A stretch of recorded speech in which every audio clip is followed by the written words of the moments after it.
Today topic अपनी संपूर्ण गोटे की स्वागत है। हम चाहनी आई हम सब बातचीत करब मानवाधिकार के प्रसंग। अखन देखल जाए तो दिनहु दिन हिंसा सब बढ़ रहा है। एते कान त बनल है, लेकिन देखल जाए तो आयामी दिन दिनहु दिन जैसे से घटना सब बढ़ रहा है। आई अही सबके प्रसंग में आई हम सब बातचीत करब चाहिँ राष्ट्रीय मानव अधिकार आयोग के मध्य प्रदेश कार्यालय जनकपुरधाम कार्यालय प्रमुख बुझ नारायण सहनी हजी संगे अझै अखन के अझै मानव अधिकार के जे आयोग के जे कर्तव्य की छै, भूमिका की छै, अखन के अवस्था की छै, चुनौती की छै, अही के प्रसंग में हम सब केंद्रित भकर बातचीत करब हुनका संगे नेपाली में। तो पहिले हुनका स्वागत करब, तब विशेष बातचीत हम सब अही में रहकर केंद्रित भकर बातचीत करब। यहाँलाई स्वागत छ। धन्यवाद। मध्य प्रदेश में हाल मानव अधिकार को अवस्था कस्तो छ अहिले? मध्य प्रदेशमा मानव अधिकारको अवस्था यो व्यापक विषय छ। मानव अधिकार भन्ने शब्द हेर्दा शाब्दिक हिसाबले दुईटा शब्द छ, तर यसको क्षेत्र व्यापक छ र यो कुरा मात्रै मानव अधिकार हो र यो चाहिँ होइन भनेर हामी त्यसरी डिटरमाइन गर्न चाहिँ सक्दैनौँ। समाजको हरेक विषय मानव अधिकारसित जोडिएको छ। तर अब त्यस माझमा पनि मध्य प्रदेशको आफ्नो एउटा चाहिँ केही मौलिकता छ र नेपालको अन्य प्रदेशको तुलनामा जनघनत्वको हिसाबले दोस्रो पोजिसन राख्छ र राजनीतिक इतिहासको सन्दर्भमा हेर्ने हो भने मध्य प्रदेशको आफ्नो एउटा चाहिँ विशेष पहिचान छ। यो सब यावत दृष्टिकोणले मानव अधिकारको सम्बन्धमा हेर्दाखेरि अब अहिले नागरिक तथा राजनीतिक अधिकार मानव अधिकारको दुई तीनवटा चाहिँ एउटा चाहिँ यसको चाहिँ क्लासिफिकेसन भनौँ, आधिकारिक त होइन तर व्याख्या विवेचना गर्ने हिसाबले हामी चाहिँ त्यसलाई गर्ने गर्छ। नागरिक तथा राजनीतिक अधिकार भनेको चाहिँ स्पेसली चाहिँ हामी चाहिँ यो स्वतन्त्रतामुखी जति कुराहरू छन् त्यसलाई चाहिँ हामी नागरिक तथा राजनीतिक अधिकार को विषयलाई चाहिँ हेर्छौँ र यो विषयमा अहिलेको कन्टेक्स्टमा त्यति धेरै चाहिँ गम्भीर प्रकृतिको समस्याहरू छ। यहाँ समस्या अहिले चाहिँ आर्थिक, सामाजिक तथा सांस्कृतिक अधिकार र अर्को एउटा सामूहिक अधिकार, दुईवटा क्लस्टरमा रहेका अधिकारहरू हुन्छ। त्यो अधिकारको सम्बन्धमा मध्य प्रदेशमा यी विषयहरूको अवस्था अहिले गम्भीर नै छ। त्यसलाई सन्तोषजनक हामी भन्न सक्दैनौँ। यद्यपि राजनीतिक विकासको क्रममा समाज यी विषयहरूमा पनि कसरी सुधार ल्याउन सकिन्छ, कसरी यसमा चाहिँ राम्रो गर्न सकिन्छ भन्ने सन्दर्भमा प्रयासहरू जारी छ। जारी हुँदाहुँदै पनि यो विषयलाई एउटा सन्तोषजनक हिसाबले चाहिँ ट्र्याकमा ल्याउने विषयमा अझै समस्याहरू छ। यो आयोगको मुख्य काम के हो, यसको उद्देश्य के रहेछ? अनि राष्ट्रिय मानव अधिकार आयोग एउटा रिकमेन्डेटरी बडी हो होइन। यो संविधानमा अहिले त संविधानमा भनौँ सुरुमा 57 साल जेठ 13मा राष्ट्रिय मानव अधिकार आयोग स्थापना भयो। जतिखेर नेपालमा नेपाल सरकार र तत्कालीन नेकपा माओवादी बीच सशस्त्र द्वन्द्व चलिरहेको थियो। त्यो द्वन्द्वको क्रममा मानव अधिकारको अवस्था निकै गम्भीर प्रकृतिको थियो र त्यसलाई सम्बोधन गर्ने चाहिँ राज्यको विङ्स चाहिँ के हो भने राज्यको विङ्समा हुँदाखेरि यसलाई चाहिँ राज्यले यो विषयलाई ट्याकल गरेन, हेरेन भनेर एउटा अटोनोमस बडी स्वतन्त्र निकायको रूपमा राष्ट्रिय मानव अधिकार आयोग 57 सालमा स्थापना भयो र तत्कालीन यो कानुनी संयन्त्रको रूपमा रहे पनि अहिले चाहिँ यो संवैधानिक निकाय हो र यो स्वतन्त्र छ। त्यसो भएको कारणले यसको कामको सन्दर्भमा संविधानमा नै मानव अधिकारको सम्मान, संरक्षण, प्रवर्धन र त्यसको प्रभावकारी कार्यान्वयनको यसको म्यान्डेट राष्ट्रिय मानव अधिकार आयोगलाई दिएको छ र मानव अधिकार आयोगले यो म्यान्डेटभित्र रहेर मानव अधिकारको घटनाहरू, उल्लङ्घनका घटनाहरू छ भने त्यो घटनाहरूको अनुसन्धान गर्ने र त्यो घटना सन्दर्भमा पीडित भएको, प्रभावित भएको व्यक्तिहरूको उजुरी ग्रहण गर्न सक्छ र उजुरी लिएर उजुरी उप त्यसलाई अनुसन्धानको सन्दर्भमा अथवा जजमेन्ट निर्णय दिने सम्बन्धमा जे जति प्रोसेसहरू छ अदालतलाई दिए सरहको, अदालतले भए सरहको अधिकार आयोगलाई पनि छ र आयोगले यो अधिकार अनुसन्धानको सन्दर्भमा म्यान्डेट प्रयोग गर्दै आइरहेको छ। अर्को अनुगमन छ। हामीले चाहिँ सामान्यतः अघि यहाँले सोध्नुभएको विषयलाई मानव अधिकार अवस्थालाई कसरी नाप्ने, कसरी बुझ्ने भन्ने सन्दर्भमा समाजमा रहेको विभिन्न चाहिँ क्रिटिकल जुन इस्युहरू छ त्यो इस्युहरूको चाहिँ अनुगमन गर्ने, अनुगमन इन द सेन्स अर्को हामी रिसर्च वेबाट पनि जान सकिन्छ, रिसर्च पनि गर्न सक्छ। अनुगमनको म्यान्डेट छ र कानुन पुनरावलोकनको पनि म्यान्डेट छ।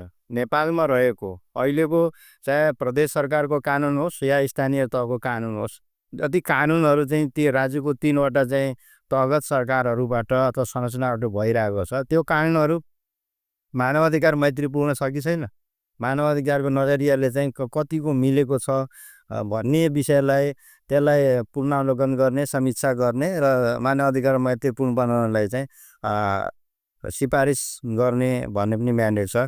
र अर्को म्यान्डेट भनेको नागरिक समाजसित सम्ने सहकार्य गरेर मानव अधिकारको विषयमा काम गर्ने। यसरी चाहिँ आयोगको म्यान्डेट चाहिँ बृहत छ र राष्ट्रिय मानव अधिकार आयोगको जनकपुरमा रहेको कार्यालयले प्रदेशभरिकै सबै जिल्लालाई कभर गर्ने यस्तो म्यान्डेट छ र हामीले आयोगलाई जुन म्यान्डेट रहेको छ ती सबै म्यान्डेटको सन्दर्भमा हामी जनकपुरमा रहेर आयोगको म्यान्डेट कार्यान्वयन गर्ने विषयमा काम गर्छ। यो हेर्दाखेरि सबैभन्दा कुन क्षेत्रमा चाहिँ मानव अधिकार को बढीभन्दा बढी मात्रामा उल्लङ्घन गरिएको छ? अब समाजको धेरै विषयहरूमा अहिले चाहिँ सामाजिक विषयहरू भनौँ नि, जस्तै चाहिँ मध्य प्रदेशको यो विशेष एउटा चाहिँ जनसङ्ख्याको सन्दर्भमा हेर्दाखेरि एउटा चाहिँ त्यस्तो पर्सेन्टेज छ, लगभग 16-17% दलितहरूको चाहिँ उहाँहरूको जनसङ्ख्या छ र दलितको अधिकारको सम्बन्धमा सङ्घीय कानुन सँगसँगै प्रदेश सरकारले पनि दलित सशक्तिकरण ऐन लगायत अरू चाहिँ कानुनी व्यवस्थाहरू पनि गरेको छ। केही स्थानीय तहहरूले पनि आफ्नो ढङ्गले त्यो विषयमा काम गर्ने भन्ने पनि छ। तर अब यो पहिल्यैदेखि एउटा जुन समाजमा चाहिँ यो झकडिएर बसेको यो हाम्रो जुन सामाजिक मूल्य मान्यता कुनै पनि हिसाबले चाहिँ यो छुवाछुतको विषयहरू जुन छ यो विषय पनि अहिले पनि जटिल छ, अहिले पनि जटिल छ। र यो 8वटा चाहिँ जिल्लाको तुलनामा 2वटा जिल्ला चाहिँ एकदम चाहिँ यो क्रोनिक हिसाबले अहिले पनि सङ्क्रमित भएरै बसेको हो कि भन्ने लाग्छ र त्यसमा सिरा र सप्तरी अगाडि छ यो विषय है। यो 81 आर्थिक वर्ष 81-82 को 1 वर्षको ड्युरेसनमा हेर्ने हो भने त्यो दुईमध्ये सबभन्दा चाहिँ धेरै अगाडि चाहिँ सिरा जिल्ला छ। सिरामा अहिले पनि त्यस्तो छ, सिरामा धेरै घटनाहरू त्यस्तो भएको पाइएको छ। यद्यपि अरू जिल्लामा छँदै छैन भन्ने छैन, तर त्यो विषयको सन्दर्भमा डाइरेक्ट त्यसलाई भायोलेन्स हुने र डाइरेक्ट प्रत्यक्ष हिसाबले त्यसमा चाहिँ ती नागरिकहरूलाई प्रभावित पार्ने प्रकृतिको चाहिँ कामहरू चाहिँ भए गरेको देखियो होइन। हजुर, यो आयोगमा चाहिँ उजुरी कसरी दर्ता गर्ने प्रावधान छ? पहिला आयोगमा उजुरी दर्ता गर्नलाई यसको चाहिँ औपचारिक प्रक्रिया छँदै छैन भन्ने पनि छैन। औपचारिक प्रक्रिया छ, आयोगको नियमावली छ, निर्देशिका छ उजुरी दिने भन्ने विषयमा। उजुरीको लागि पुरै फर्मल सेपमा सम्बन्धित जो व्यक्ति प्रभावित भएको छ उहाँ नै मानव अधिकार आयोगमा भौतिक हिसाबले सशरीर उपस्थित भएरै निवेदन दिनुभयो भने मात्रै त्यो ग्राह्य हुने, नाङ्गे ग्राह्य नहुने भन्ने हाम्रो चाहिँ छैन। किनभने मानव अधिकार आयोग यो विश्वमै रहेको आयोगहरूको नेचर चाहिँ के हो भने राज्यको संयन्त्र त हो, तर यो राज्यले गरिरहेको काम कारवाहीको विषयमा चाहिँ क्वेसन उठाउने होइन। एक्जिक्युटिभले गरेको काम चाहिँ मिलेन, यहाँनिर गल्ती भयो भन्ने कुरा चाहिँ औल्याइदिने यसको काम हो र यसमा यस्तो यो हिसाबले चाहिँ गर्नुहोस् भन्ने कुराको रेकमेन्डेसन गर्ने होइन। त्यसो भएको हुनाले यो विषयलाई त्यसरी चाहिँ हामीले उजुरी दिने सम्बन्धमा औपचारिक ढङ्गले पनि आउन पनि सक्नु हो, त्यो पनि यस छ आयोगले चाहिँ यस्तो गर्छ।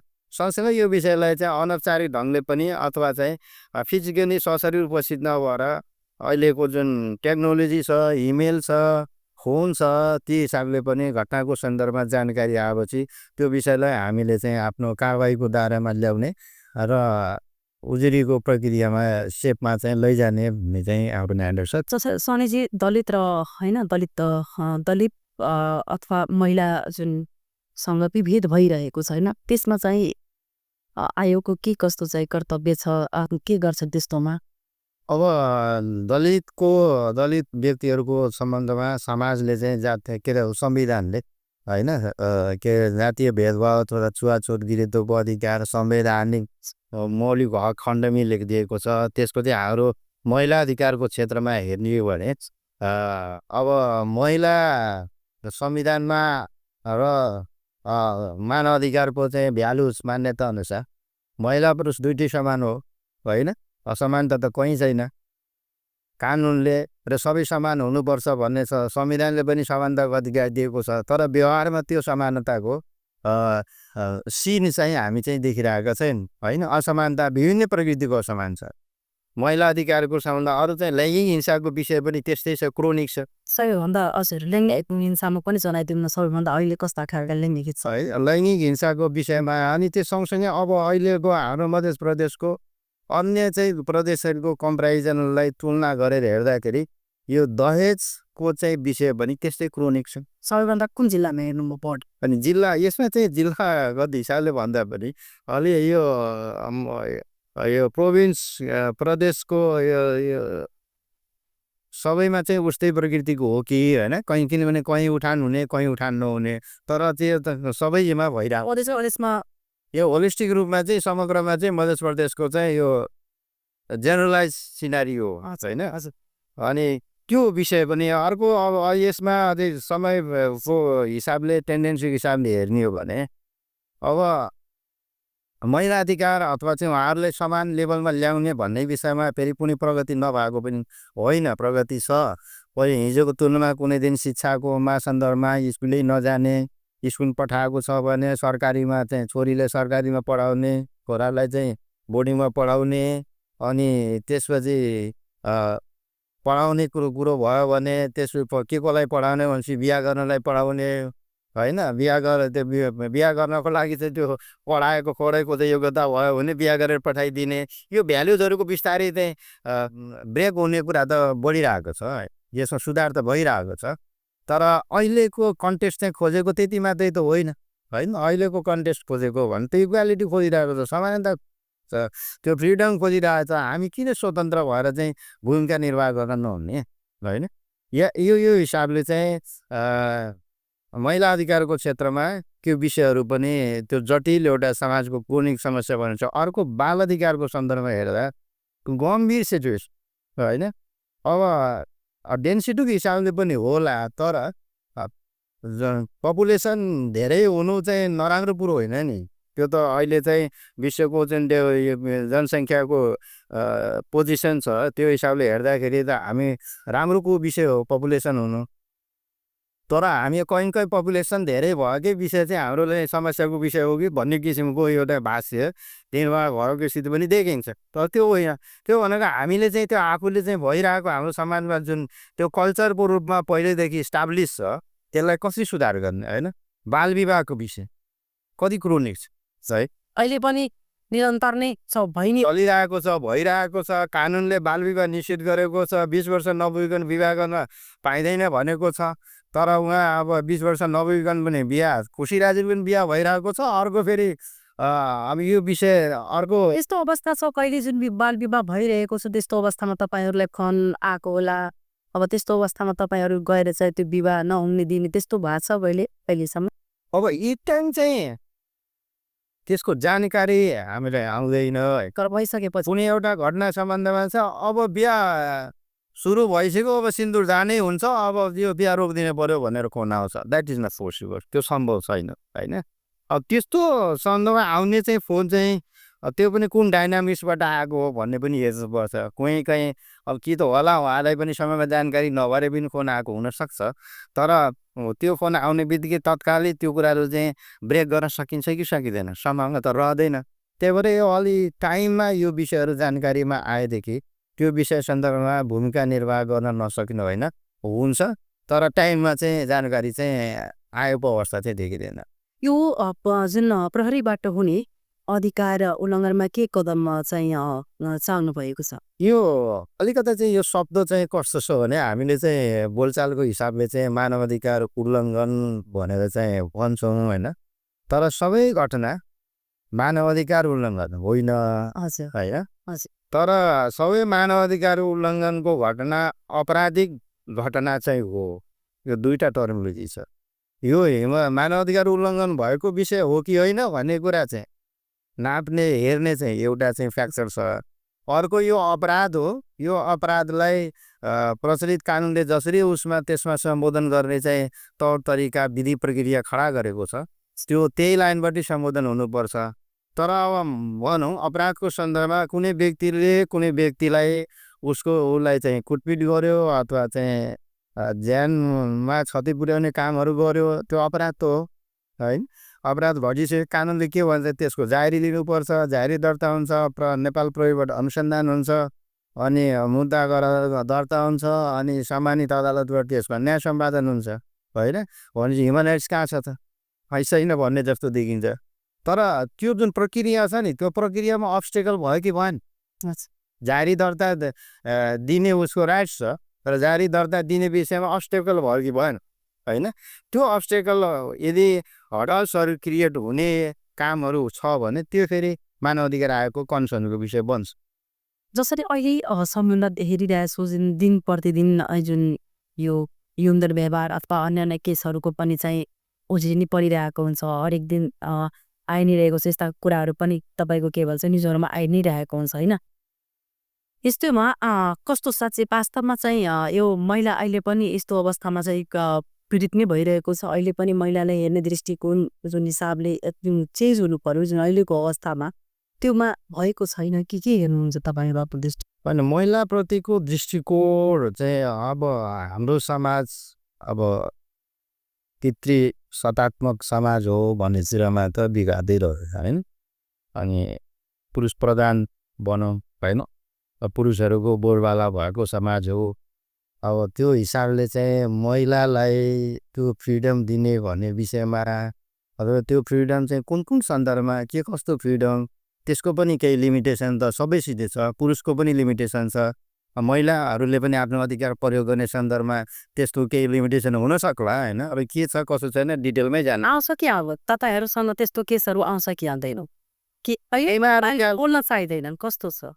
महिला अधिकारको सन्दर्भमा राष्ट्रिय मानवाधिकार आयोगमा आउने उजुरीको टेन्डेन्सी हेर्ने हो भने हजुर अन्य विषयको सन्दर्भमा दोस्रो पोजिसनमा महिला अधिकारसँगै जोडिएको विषयवस्तुहरूसित चाहिँ सम्बन्धित उजुरी आउँछ।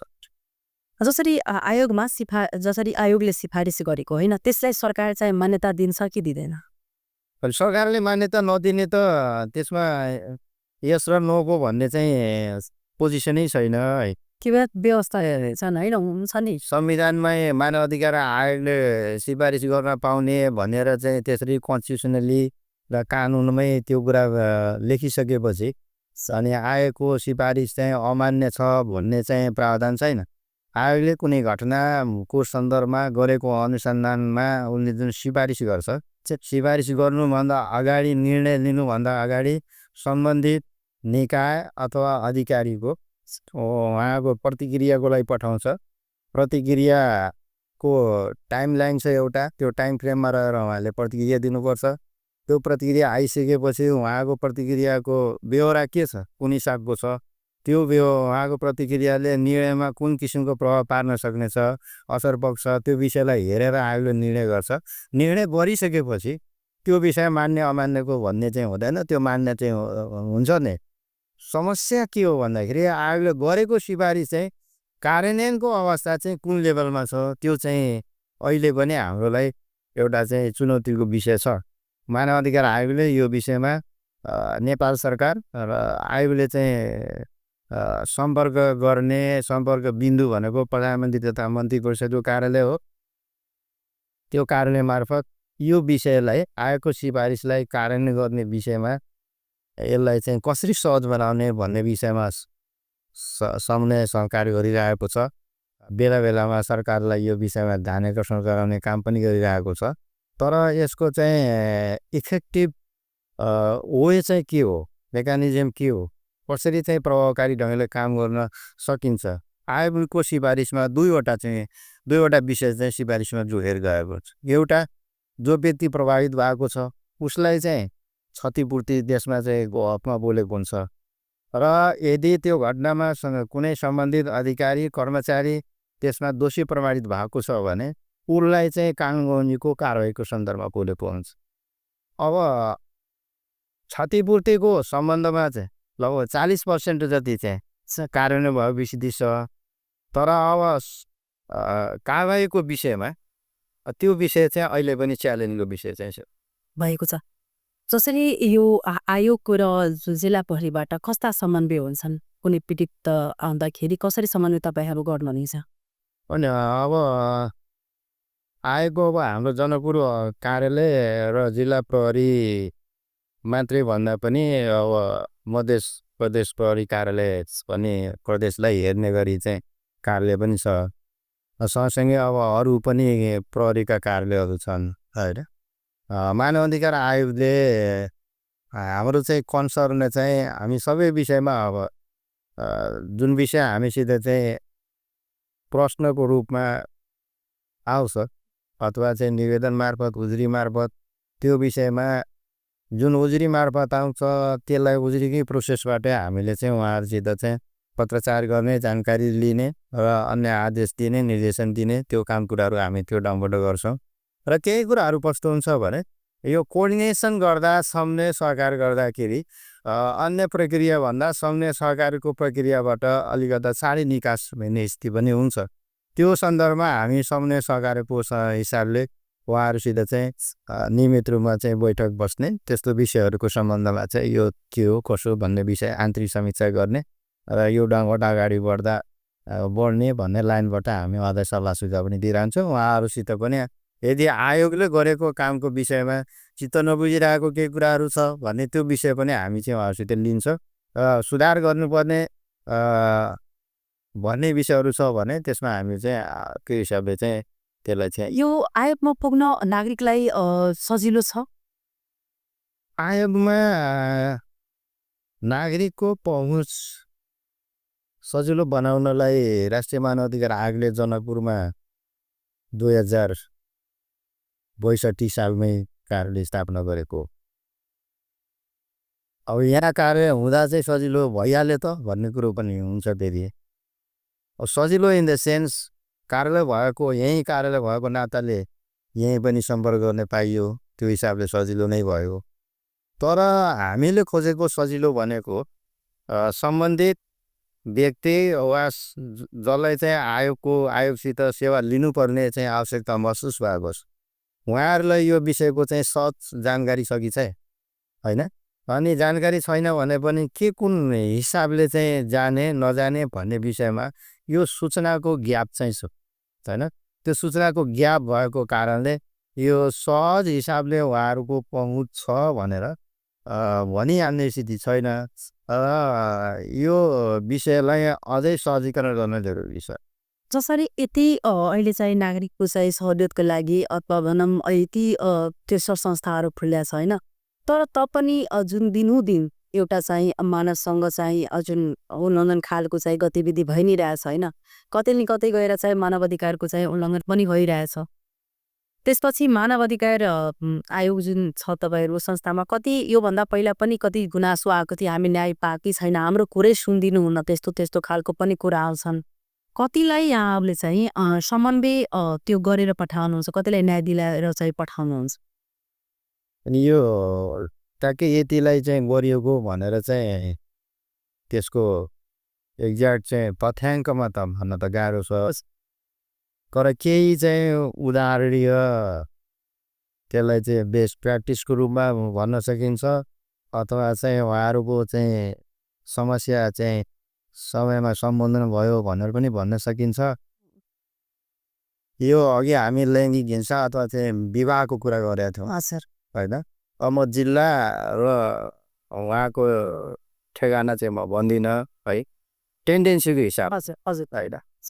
अहिले यो अन्तर्जातीय विवाह उमेर पुगिसकेपछि त जातीय सजातीय र अन्तर्जातीयले त कुनै अर्थ त राख्दैन कानुनले। अर्थ नराख्ने भएपछि उमेर पुगिसकेको व्यक्तिले आफू खुसी बिहा गर्न पाउँछन्। अन्तर्जातीय विवाह भइसकेपछि त्यो अब हाम्रो फेरि त्यहाँ चाहिँ समस्या, हाम्रो सामाजिक चाहिँ मान्यता मेरो चाहिँ आफ्नो चाहिँ जातीय रीतिरिवाज आदि इत्यादि केले चाहिँ उहाँहरूले हेरिसकेपछि त्यसलाई कसरी चाहिँ एकअर्कासित छुट्याउने होइन।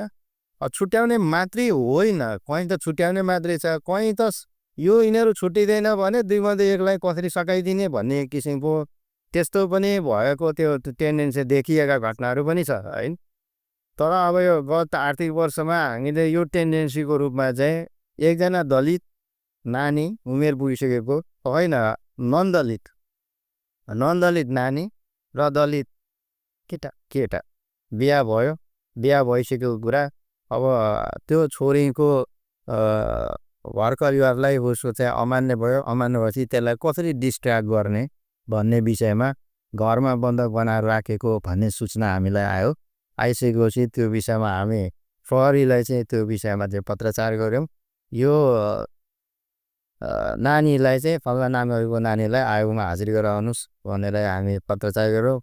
प्रहरीले चाहिँ नानीलाई चाहिँ आयोगमा हाजिर गराएपछि त्यसमा बुझ्दै जाँदा बिहा गरेको भन्ने देख्यो। बिहा गरेको भनेपछि केही समयलाई सेफ हाउसमा राखेर त्यो नानीलाई उसको घरै पठाइदियो। अहिले चाहिँ सँगै बसिराख्नु भएको छ। यो अहिले मानव अधिकारमा हेर्दाखेरि यो जुन कस्ता जुन अहिले गतिविधिहरू जुन म अलिकति बुझ्दै थिन्छु, जुन हिसाबले अहिले कसैको पिछा राखिदिने, त्यसमा गाली चाहिँ गर्ने अनि जे मनायो भने त्यही लेखिदिने कसैको बारेमा होइन, योमा कानुन लाग्छ कि लाग्दैन? उहाँहरूमा अफकोर्स कानुन लाग्छ।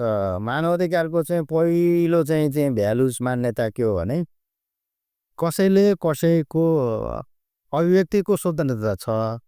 मलाई आफ्नो विचार, आफूलाई लागेको विषय म बोल्न पाउने, राख्न पाउने मेरो फ्रिडम छ होइन। र यो फ्रिडमलाई प्रयोग गर्ने विषयमा मेरो बुझाइ के छ भने मैले जे मलाई त्यही बोल्न पाउँछु भन्ने चाहिँ मेरो बुझाइ छ। त्यो चाहिँ होइन बे होइन। मैले बोल्दाखेरि कसैको मर्यादामा आँच पुग्छ भने त्यो मलाई बोल्ने छुट चाहिँ कानुनले त्यसलाई निषेध गरेको छ। र कसैको इज्जत, मान, मर्यादा, प्रतिष्ठामा आँच पुग्ने गरी कसैले अभिव्यक्ति दिन्छ भने त्यो ह्युमन राइट्सले त्यसलाई चाहिँ यो तिम्रो फ्रिडम हो भनेर चाहिँ त्यसरी चाहिँ बनाइदिएको छैन। त्यो हामीले चाहिँ के बुझिरहेको छ भने फ्रिडम भनेको जे पाए त्यो बोल्ने, जे पाए त्यो लेखिदिने, जे पाए त्यो अभिव्यक्त गरिदिने यो मेरो फ्रिडम हो भनेर भन्छु। त्यो फ्रिडम होइन।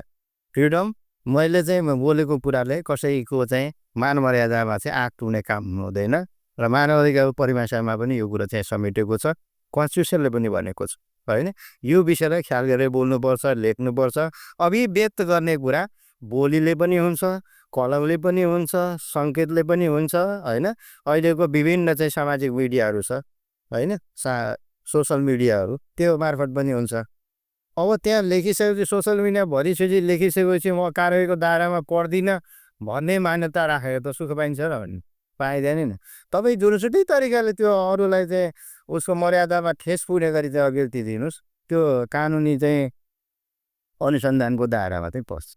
यो अहिले हेर्दाखेरि यो मधेस प्रदेशमा विशेष गरी अहिले मतरी विशेष धनसामा अहिले हेर्दाखेरि दिनोदिन जुन यो सुसाइडको केस भनौँ, आत्महत्या भनौँ, यो बढी नै रहेछ। के कारण होला यहाँहरूले त थाहा होला नि। अब यो मैले अघि चाहिँ एउटा टर्म क्रोनिक भन्दै आइरहेको छु। त्यो क्रोनिक प्रब्लम चाहिँ यो प्रदेशको मात्रै त होइन, सुसाइडको प्रब्लम छ।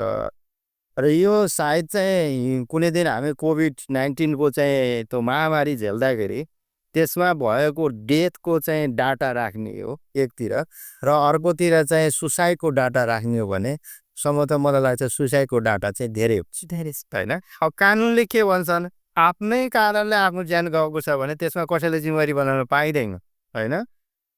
आफ्नै कर्तव्यले मरिसकेपछि त पछि जिम्मेवारी भएन। तर ती व्यक्तिहरू किन मरिरहेका छन् यो विषयको चाहिँ समीक्षा हुने कि नहो, पोजिटिभ हुने कि नहुन् होइन। अनि त्यही भएर यो विषय एउटा चाहिँ रिसर्चको विषय छ। र सुसाइड गर्नेको कारण कहीँ गरिबी पनि छ, खान नपाएर पनि छ होइन। कहीँ घराइसी आफ्नो द्वन्द्व कला छ, त्यो द्वन्द्व कला झेल्दा मान्छे लास्टमा डिप्रेसन गएर चाहिँ त्यस्तो भइरहेको स्थिति पनि छ। लास्टको रिजल्टले त मान्छे मऱ्यो भन्ने नहुन्छ।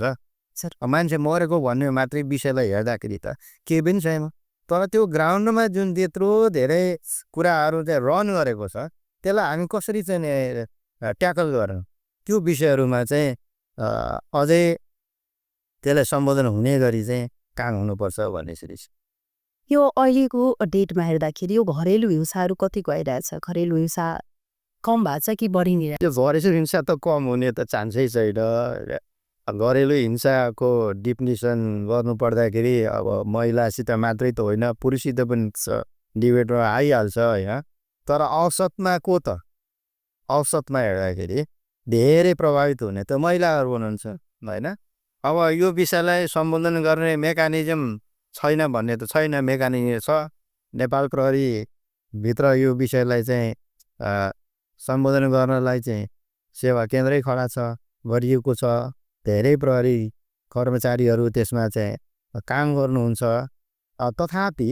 यो विषयमा यो सेक्टरमा भइरहेको जुन हिंसाहरू छ त्यो हिंसाको भोल्युम र राज्यले खडा गरेको मेसिनरीमा काम गर्ने मानव संसाधनको भोल्युम यो दुईटाको ब्यालेन्स मिल्न सकिरहेको छैन र अहिले हाम्रो बुझाइ मात्रै के छ भने यो विषय प्रहरीले हेर्नुपर्छ भन्ने छ प्रहरी मात्रै छैन नि होइन सङ्घीय संरचनामा आइसकेपछि यो विषयलाई ट्याकल गर्ने स्थानीय तहमा त न्यायिक समिति पनि बकाइदे चाहिँ स्थापित छ त त्यो न्यायिक समितिलाई चाहिँ हामी किन चाहिँ इफेक्टिभ बनाउनेतिर चाहिँ ध्यान गइरहेको छ त्यो समितिले त ट्याकल गर्ने भनेकै छ त त्यहाँ होइन अब न्यायिक समिति आफूमा एक्टिभ हुन सकिरहेको स्थिति छैन होइन अब किन भइरहेको छैन यसका पछाडि धेरै कुराहरू छन् तर यो न्यायिक समिति पहिलो त्यस्तो चाहिँ विङ्स हो जसले चाहिँ यस्ता विषयहरूलाई चाहिँ त्यो मेकानिजमले चाहिँ सम्बोधन गर्ने चाहिँ हिसाबले त्यसलाई चाहिँ एक्टिभ सक्षम बनाउन जरुरी छ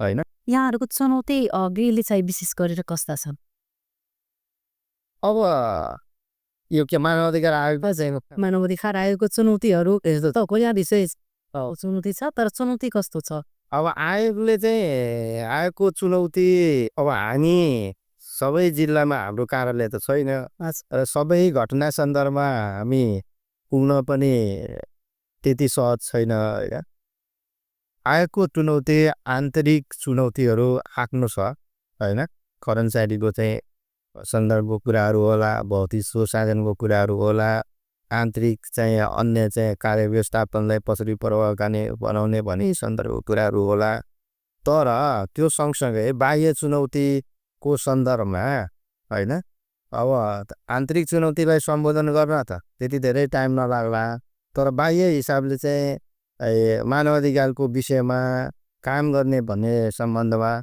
अब त्यति धेरै चाहिँ कामै गर्न नसक्ने भन्ने चाहिँ आयोगको त्यस्तो वातावरण आयोगसित छैन तर हामीलाई चाहिँ कोएक्टिभ र यहाँको डेन्सिटी र यो मानव अधिकारको सवालमा उठ्ने यस्ता तमाम विषयहरूको जुन विषयको चाप छ त्यो हिसाबले चाहिँ हाम्रो कार्य व्यवस्थापन त्यति चाहिँ तालमेल मिल्न नसकेको भन्ने चाहिँ मैले स्वीकार्नुपर्छ र यो मानव अधिकारको अवस्थालाई चाहिँ सुधार गर्ने सम्बन्धमा अब सङ्घ मात्रै जिम्मेवार छैन प्रदेश सरकार र स्थानीय सरकार दुईटै सरकारहरू पनि त्यति नै उहाँहरू चाहिँ जिम्मेवार हुनुहुन्छ त्यो सन्दर्भमा उहाँहरूसित आफ्नो जुन मेकानिजम छ संयन्त्र छ अब इस्टाब्लिस भएको त धेरै त भइसकेको छैन होइन अन्य हिसाबको अन्य संरचनाको हिसाबले र पनि यसलाई चाहिँ कसरी चाहिँ प्रभावकारी बनाउने